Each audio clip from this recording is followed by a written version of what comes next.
First and foremost, I would like to thank each and everyone who has been on the show from the beginning to now. As we are bringing on our new guest, Femi, we are on a road to 1,000 subscribers. So please subscribe to the show and keep on pushing the show to your family members, to your friends, your colleagues who is in love with cybersecurity. Please share it with them. So today we welcome Femi. Femi is a guy who will tell us about himself and what and why he's a very good person when it comes to cybersecurity and why he is a person to talk about certificates. So, Femi, if someone is just meeting you for the first time and they want to know who you are, uh, who is Femi? Excellent. Question for you before I start. Do you want the short version or the long version? Well, the show is supposed to take less than an hour, so So the short version is going to be good then, because the long version we can be here for an hour and we're not done. Good morning, okay. everyone. Morning, afternoon. It's morning where I am. I'm in a different part of the world from Dio, so hey. But that's the wonder of global technology. You can be anywhere in the world and still reach out. Yeah. My name is Femi. I'm actually originally Nigerian, so grew up in Nigeria, but I moved to Canada 7.5 years ago. So I'm actually currently on the west coast of Canada in Vancouver. My background was not in cybersecurity. So my degree is in chemistry. I have a second degree in pharmaceutical chemistry. But somewhere 17 years ago, I got the opportunity to, 80 years ago, to move into IT and study database administration. And I was like, hey, ones and zeros make sense. And so since then, I've actually been in cybersecurity, in IT, but I've spent the last 8-9 years working in cybersecurity.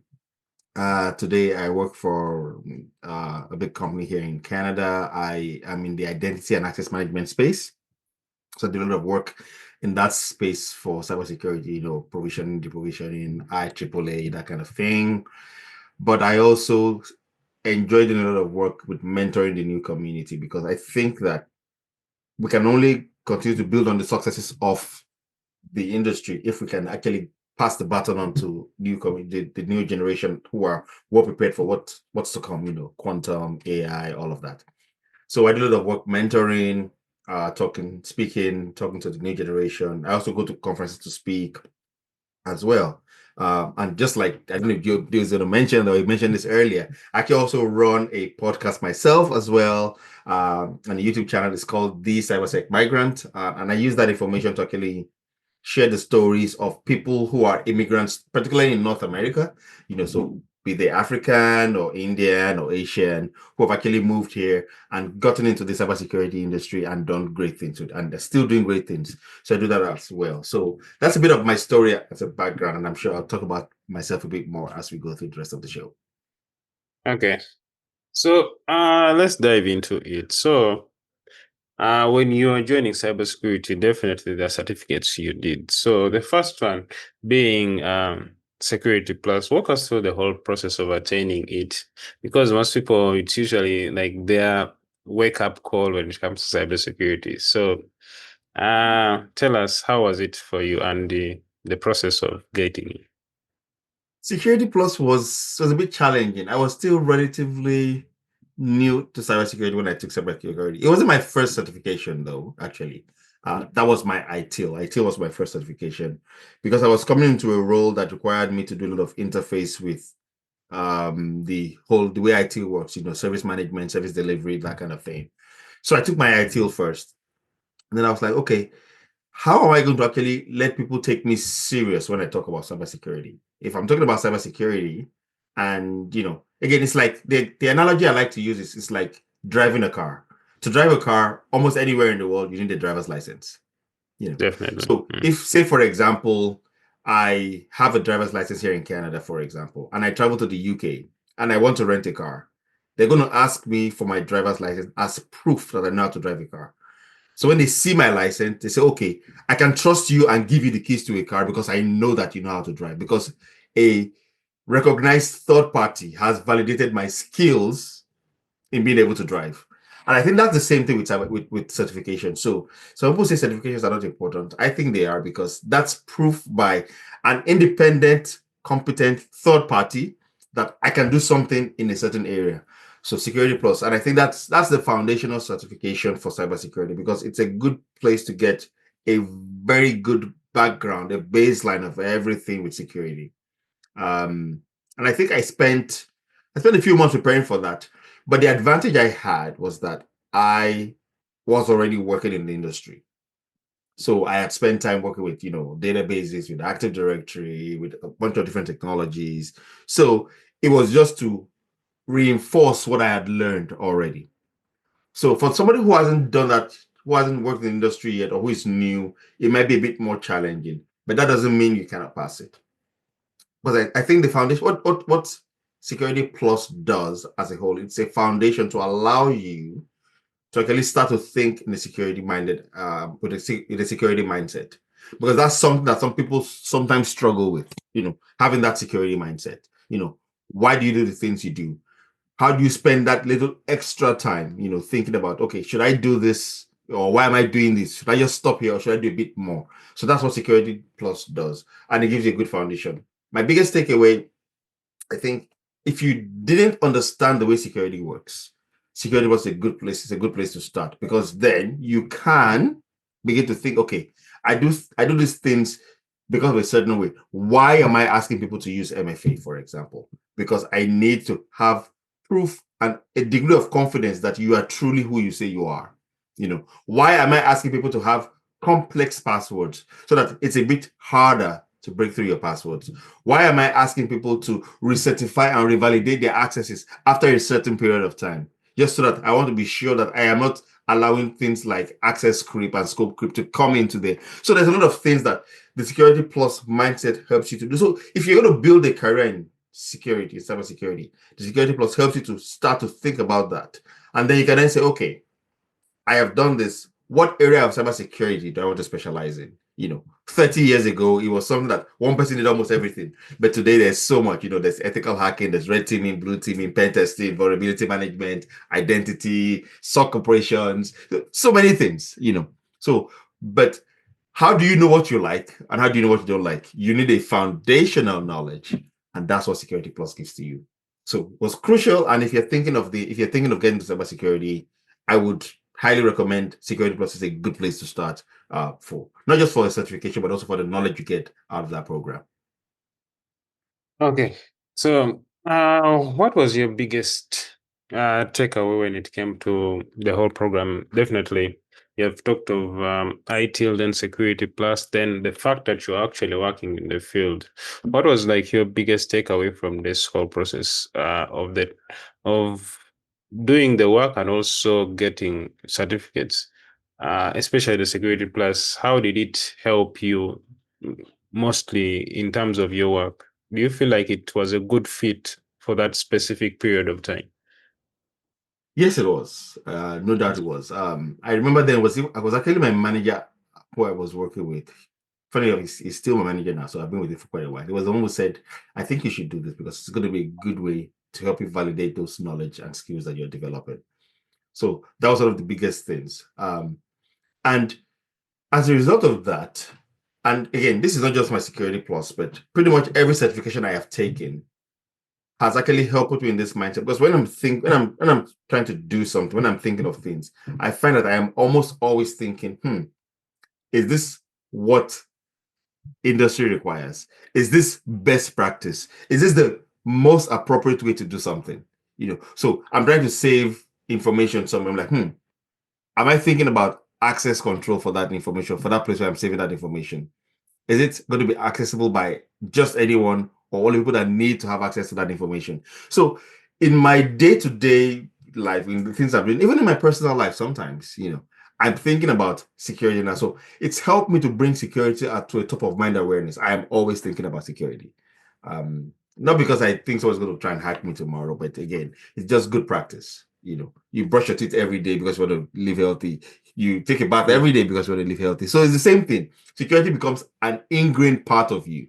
So you want to have a healthy cyber life, if I can put it that way. So security just becomes important. So you do things with security in focus when I'm thinking of a password, when I'm writing up a new password, when I'm thinking of a policy, when I'm doing things, it's because I'm thinking, okay, does this make me less safe if I do it a different way? And so it's good. So that for me, that was actually the biggest takeaway. So I can't do anything today without thinking about the security implication of it. So I live and breathe what I do, which is, again, it's so important. If you're going to work in this field, you have to be able to think like that on your feet quickly and say, hey, what's the security implication of doing this? I know I've said that a lot already. It's only been a few minutes, but that's just so important. You have to think like that every time in the industry. It's so important. So you have definitely talked of that time when you did ITIL, you also did a lot of LinkedIn learning programs. I always see them around and all that, and I'm asking myself, what inspired you to actually go for those LinkedIn learning programs?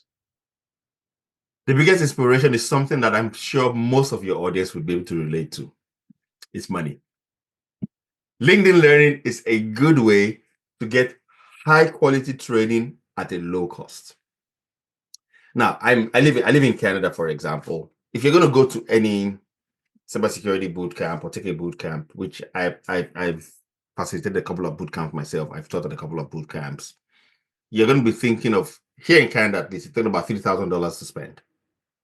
That's not cheap for anybody, especially somebody who is on the African continent. It's actually so much harder for us on the African continent because things are so expensive. Think of the exchange rate. How many pullers or naira or CDs do you need to get before you can actually get $1? And then you want to do that 1,000 times or 3,000 times. That's going to be too expensive. But LinkedIn Learning is a platform that allows you to actually get access to some of this same world-class learning, but at the fraction of the cost. Sometimes you have to pay for it, yes. But sometimes you can actually get it for free. So if you're, I don't know how it works. It's been a long time since I was in these areas, but I know here in Canada, for example, if you're a student at any post-secondary university or college, you can have access to LinkedIn Learning for free. If you have a library card, you can have access to LinkedIn Learning for free. So instead of spending a lot of money trying to go first, take some training, and then a boot camp, and then think of the exam, because security exams are very expensive. We know that they're very expensive, and they're all priced in US dollars, so it's pricey. So instead of spending all that money, you can get access to this learning for free. There's lots of great courses on LinkedIn Learning. They're free to take, or relatively very cheap. And if you have free access, great, through your library, through your school, you can then take these courses, and you can learn from the very best in the world. And that information can then be useful to you. And then you only have to worry about, okay, let me find some money to go pay for a certification exam. At least you're not paying for the bootcamp again. And if you don't want to take a certification exam, that's fine too. But you have the knowledge already, and you can apply that knowledge in your work, in the job you do. And some companies are very good where they are able to actually help you pay for your certifications. They may not pay for the training, but they pay for the certification. So a good way to make the cost to you as minimal as possible is LinkedIn Learning. And there's great courses. So Security Plus, there's some great courses on LinkedIn Learning for Security Plus. ITIL, there's some great courses. In fact, any cybersecurity certification you're thinking of getting, there's probably a great course on LinkedIn Learning that can allow you to take that. And not only that, LinkedIn Learning also has practice exams as well. So do I want to prepare for the exam? I'm preparing for the Security Plus, I'm preparing for the ITIL, I'm preparing for any of the ISA2 or ISACA exams. There's the course on LinkedIn Learning. You can take the course. There's a practice exam, sometimes as many as 4 or 5 practice exams. You can take those practice exams, you're ready, so that when you actually go in for the actual exam, then you're ready, and you can always, again, pass the exam, because nobody wants to fail an exam when they've paid $800 to pay for the exam. Nobody wants to fail, right? So that was the biggest takeaway from LinkedIn Learning. So if you don't have access to LinkedIn Learning, it's a good place to go start. If you're a student in a post-secondary institution, you should be able to get access to that. If you have access to the library, your local library card should be able to actually get you access as well also. And that would be great. Yeah. When you're talking of LinkedIn Learning, I was having this idea of, compared to, let's say, Udemy, because Udemy you buy once and it's yours forever. How do you compare their pricing? What Udemy was? and LinkedIn Learning. I have used both of them actually. I've used Udemy. I have active access to both LinkedIn Learning and Udemy. The experience is similar. They're both video courses, where you watch a bunch of videos, take your notes. Sometimes they have assignments, practices. Good. I think they're almost at par in terms of the volume of content you can get. There's almost nothing you're looking for that you can't find on LinkedIn Learning, and almost nothing you can find on Udemy. I think it all boils down to what's your personal preference. Udemy, as far as I know, there's no way to get Udemy for free. Yeah. So there's no way to get, as far as I know, I could be wrong, but as far as I know, there's no way to get Udemy for free. So you would have to pay. So if cost is the biggest factor for you, then maybe LinkedIn Learning might be a better option. But if you have some money, and you want to consider one of both of them, then you can actually look at Udemy as well and say, hey, what can I get with Udemy as well? In terms Yeah, I of the think quality of the content, sorry, just give me a second. In terms of the quality of the content, I think it depends on who the instructor is. There's some great instructors on LinkedIn Learning, and they're exclusive to LinkedIn Learning, and they're fine. But I also know that there's some instructors who are both on LinkedIn Learning and on Udemy, and they're fantastic as well. I've used both platforms before, like I said.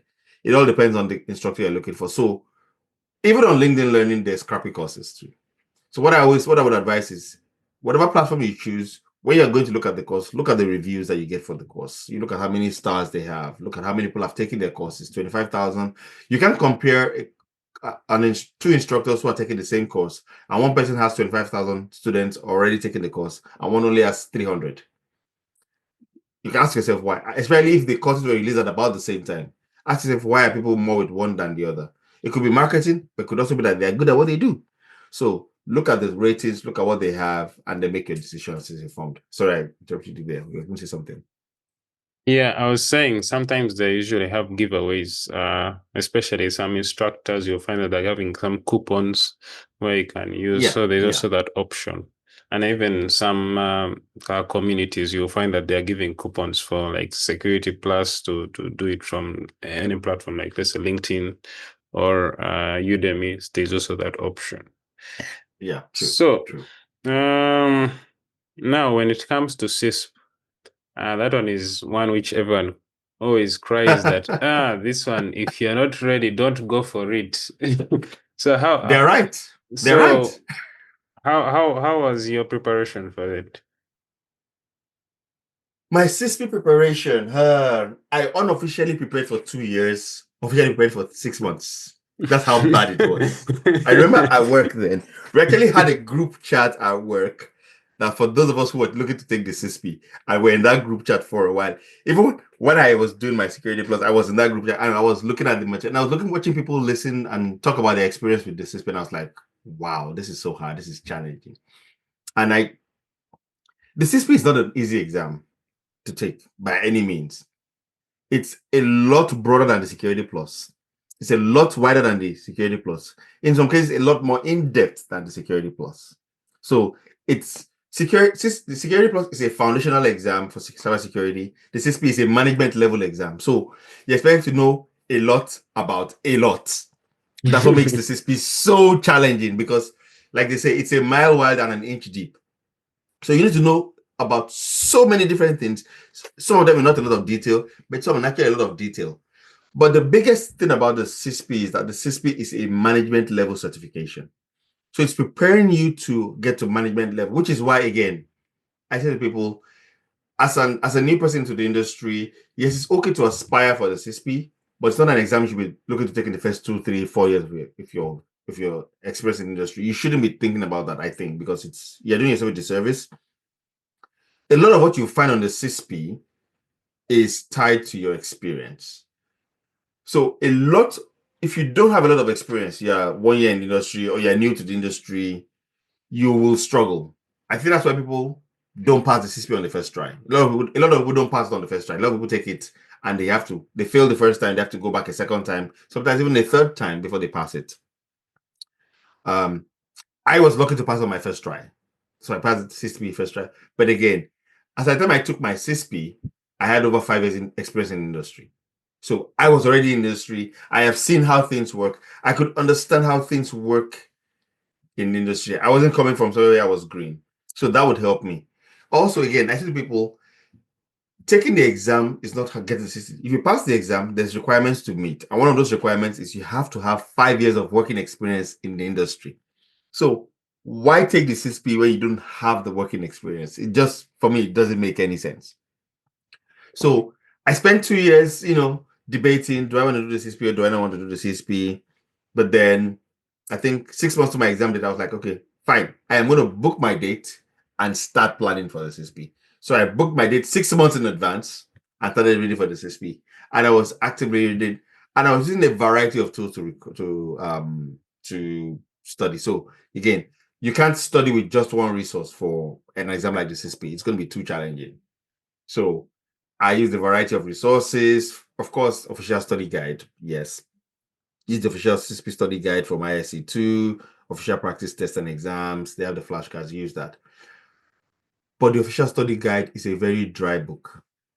You will not have fun reading that book, except if you like boring, okay, fine, you might enjoy it. But I don't know anyone who has told me they ever loved the OSG for CSP. So take other books, read other books to supplement that. There's LinkedIn learning courses you can take. There's other books you can read that provide some information. There's all-in-one guides that you can take as well. There's practice exams you have to take. In fact, practice exams are a must. You can't take the CSP exam without taking a practice exam. If you don't take a practice exam for taking the CSP, I can guarantee you, not you may fail, you will fail. Because you will not understand because sometimes some of the questions in the CSP exam they might be clear cut, but also they require you to think like a manager, and which, without having seen previous examples of the question, that would be hard to do. So 6 months of preparation. I was reading official study guide. I was reading a few other books as well, a book by Luke Ahmed. I was taking practice questions every day. In fact, every day I would do a minimum of about 10 to 15 questions. The last 2 months, I was doing practice exams almost every day.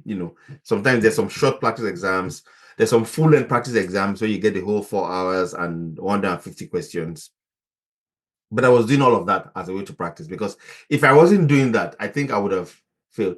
So the biggest thing was that helped me get into the mindset of how do you think like a manager, because it's so important. If you don't, especially with the CSP, if you don't read the question properly, you can misunderstand the question and then choose the wrong answer. So that's not about the CSP. So it's so important. Read the question, read it again, and ask yourself, what are they asking me? And then look at the answers. Don't look at the answers first, because if you look at the answers first, you could get biased immediately that, this will be the answer, and then you don't read the question properly. So cover the answers. I know I had a sheet with me on the day of the exam. So every question, I will cover the answers with the sheet of paper and read the question first, then open the paper so I can see the answer. So I didn't want to get any bias. That's how I was intent on making sure that I didn't look at the answers before I actually read through the question 2 times to understand what the question was saying. So lots of official material, lots of video courses. There's some video courses that I took on LinkedIn Learning, on Udemy, on YouTube as well. So lots of resources. Practice exams, official practice exams from ISA2. They've got a book that has about 4 practice exams. It's a companion book to the OSG. I also did some practice exams on LinkedIn Learning, which is available. Then I also downloaded the LearnZ app, which is the official app from ISC2. Actually, the LearnZ app allows you, it's an app that has information for 3 ISC2 exams. So CSSP, CCSP, and SSCP, they're all in the same app, and then you just choose the exam you want. So that app was fantastic. Yes, there's a free version that only allows you access to about, I think it's 125 questions, but you can pay for the premium version of the app. It used to be a paid one-off payment, but now it's a monthly payment you make on the app, and that gives you access to about 3,000 different questions. So for the last 2 months of my preparation, I actually paid for the full version of the app. So I had access to the app, and I was able to actually look at all the questions. So I kid you not, before I went in for my exam, I had solved over 5,000 CSP questions before I went for my exam, because I knew that if I could get enough practice as to how to actually read and understand a question, that's one hurdle already crossed to prepare for the CSP exam. The rest was then going to be call on my knowledge. So again, as I was going, I was thinking of how have I thought about this in, how have I experienced something like this? In my previous experience, where has something like this come in useful?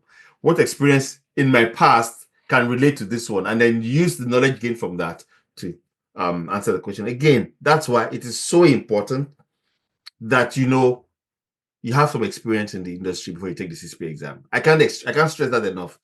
If you don't have experience, you will fail. So gain some experience. Don't put yourself under pressure. People have said, oh, I spent 4 weeks to prepare for my CSP, 6 weeks for my CSP. One, those people probably have years of experience in the industry. So preparing for 4 weeks was not a challenge for them. Two, they probably have done other certifications that have knowledge. So maybe they were SSCP or they were CISM or something. So they had that experience. Prior knowledge. Exactly. They had prior knowledge already.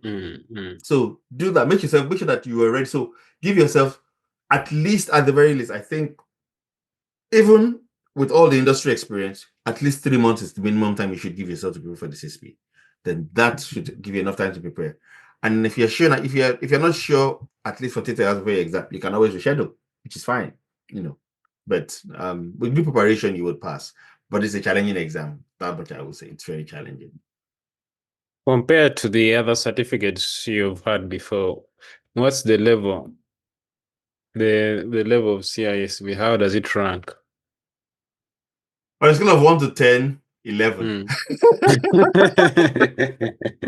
That's how highly it ranks. On a scale of 1 to 10, it's 11. But it's not the only one at that level. In fact, there's actually 2 exams that are at that level, which thankfully I have both of them. There's 2 exams that I have at that level: the CISP and the CISM. CISM and CISP are both at that level where they are. On a scale of 1 to 10, they're both at 11 because they're both very technical, but very high level management level certifications. So they require you to be able to think wide. And the system in particular was very challenging because I think it's something to do with the way ISACA tends to phrase their questions in the exams. You find a question where the language is something like XYZ happened, then ABC happened. Which of this is the best course of action? And you will find 4 answers, and literally any of those 4 things would work for that situation. But the question is, which is the best? If you don't have management level experience, you would know what is the best, because it's not just, oh, we want to stop people from logging in remotely. Okay. Why do we need to do that? What impact does it have on the business, on our applications? Are we ready for that? What other things do I need to think about? If you are not in the industry for a while and have some management level experience, you will think like that. You just say, oh, because I don't want anybody else that is not represented to log in, so I'm going to choose this answer. But there's something else that's a factor that is important for you to think about, which you haven't thought about. That's why the CSP, the CISM, both very high level exams, both very technical exams, both management level exams. I think if you take those 2 exams and you pass them, then you're ready for a management role. You're ready for a senior role. You can't get into a senior role. I don't think you get to a senior role without that. Or, well, you either have those certifications or you have the requisite years of experience, 5+ years of experience to get into that. And even then, it's not a guarantee, right? It's not a guarantee. So, but very challenging, very, very challenging. Wow. So you're already chiming into the next question of, did you find CISM easier after doing CISP? No. Personally, again, let me tell you the reason why. I think this was one, there's a fundamentally different way of thinking between ISACA and ISE2. So you need to understand that. It's crucial. If you don't understand that, it's a bit challenging to actually get into that space. So that's the first part. The second thing is also because CISM is coming from ISACA, who is primarily an audit and control association. So they are, why do you do this thing this way and not that way? Because it's a best practices industry. So especially with the CISM, there's a lot more options where this is the question. which of this is the correct answer, and 4 of them are correct, or 3 of them are correct. It's a lot more common with the CISM than the CISP. But that's because, again, you can do this, like we have the saying in Africa, there's many ways to get to the market, There's not just one road that leads to the market, but which is the best road for you at that time? Am I going in the market by foot? Am I going with a lorry because I want to take out what's the best way to get in? So that are things to think about. So that was the first part. The second part, and I think this is also a me problem in a way. ISC2 exams, you can't take them remotely. You have to go to a testing center to take an ISC2 exam. So CISP, CCSP, SSCP, CC, all of those, you have to go to a testing center. The CISM and ISACA exams allow you to take them remotely. So I took my CISM exam remotely, and it wasn't a very good experience. I don't know, the remote proctor I got, maybe the person had the thing for me, but there was a lot of interference again, because the way I take my exams, I'm not the kind of person that sits down and just look like this for 4 hours. No. I tend to move my body a lot. I tend to think, I'm looking up, I'm asking myself. And he kept on interrupting me and saying, why are you doing this? Why are you doing that? So it ruined the exam experience for me. So I would recommend, if you cannot sit still for 4 hours, don't do the remote exam for CISM. Just go to a testing center and take the exam there. It will make your life easier, a lot easier.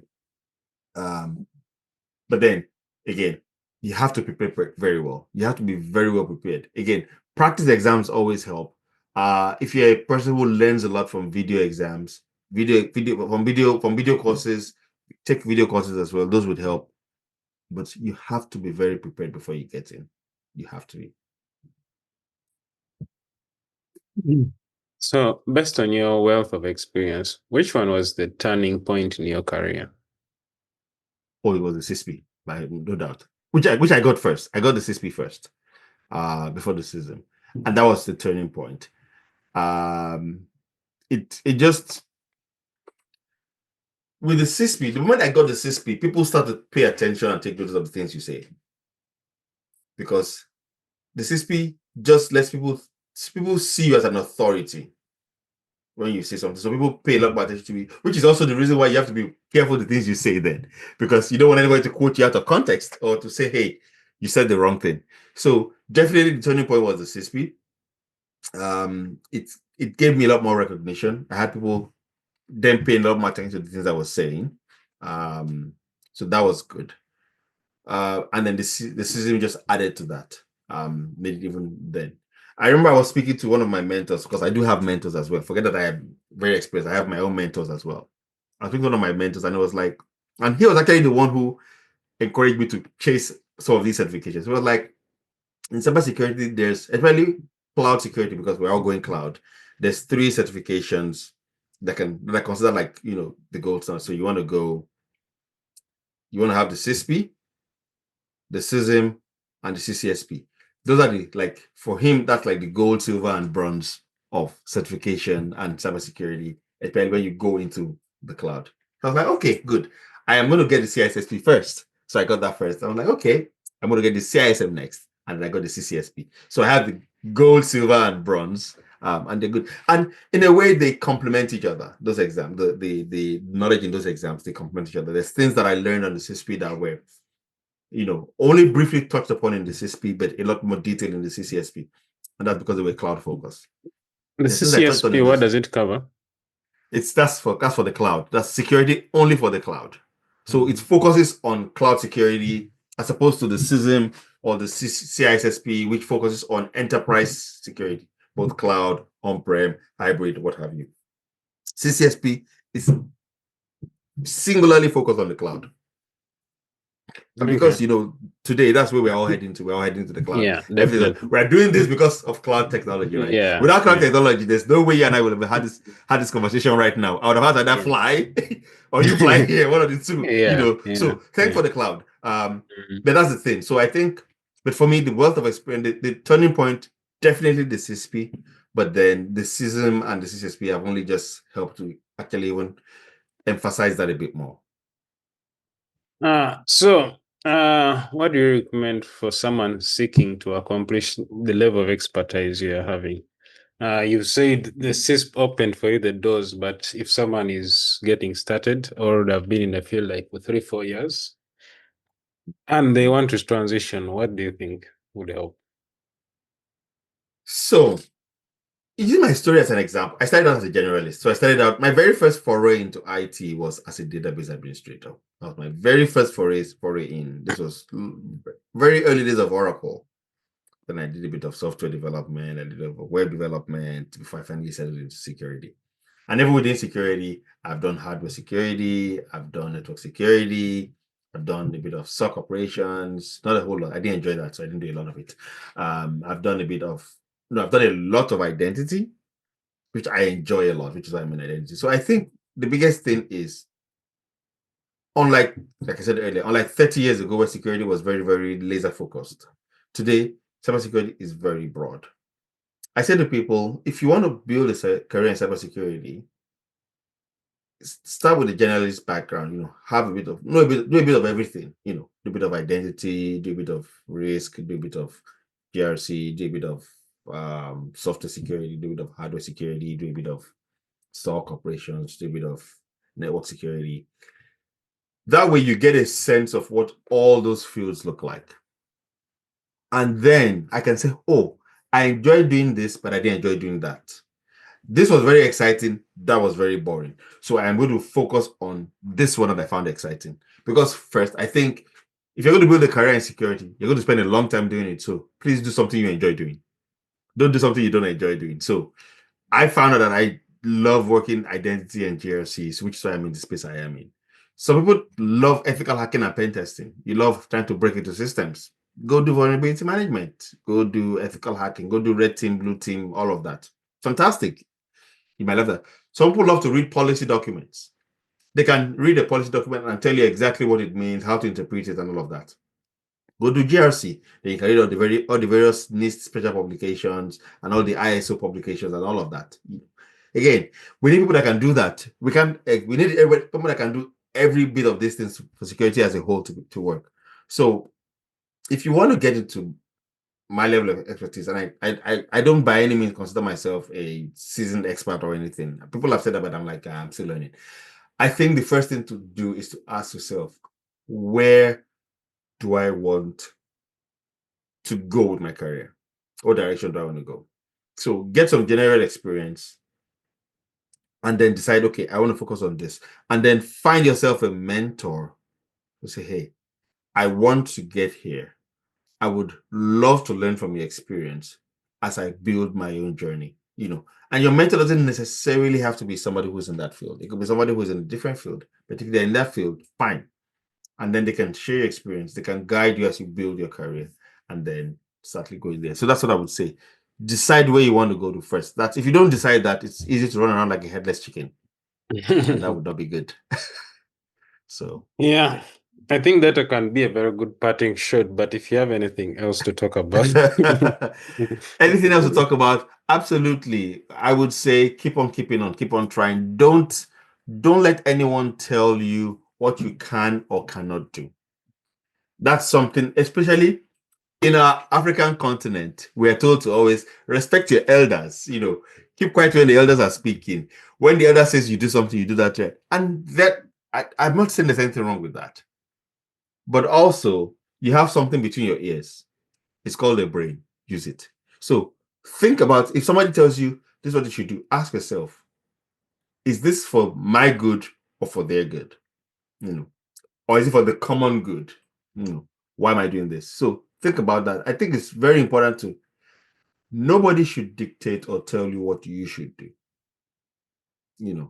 Because no one knows you like you know yourself. You're the best person who knows yourself. So think of that. Yes, your success is communal success, but your failure is not communal failure. Your failure is yours and yours alone. So think of that as you're doing everything. And again, the sky is the limit. If you fall down, dust yourself up, try again. You've only found one way it doesn't work. Find a way it works. And the sky is not the limit, it's the beginning of greater things to come.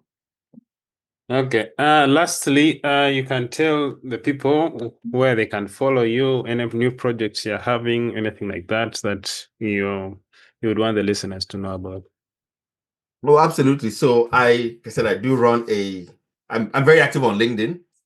That's pretty much the one social media you can easily find me and catch me on. So find me on LinkedIn. I'm easy to find on LinkedIn. I'm sure Dee is going to put a link in the description below, so you can actually find that. Yeah. So follow me on LinkedIn. You can reach out to me. I run an open door policy, so reach out at any time, ask questions. I also run a podcast and a YouTube channel. It's called The CyberSec Migrant. Just search The CyberSec Migrant on YouTube, on your favorite podcast platform, Apple Podcasts, Spotify, Amazon Music, YouTube Music, Castbox, wherever you are. I'm syndicated across all of those. So give it a like, give it a follow, reach out. I'm always happy to talk about security at any time. So reach out to me anytime. I'm always open. Okay. With that, I would like to thank you for coming on the show. And our audience, don't forget, we are fighting to reach 1,000 subscribers. So please subscribe to the show. And other than that, I'll see you all in the next episode. Thank you very much. Thank you for having me. You're welcome.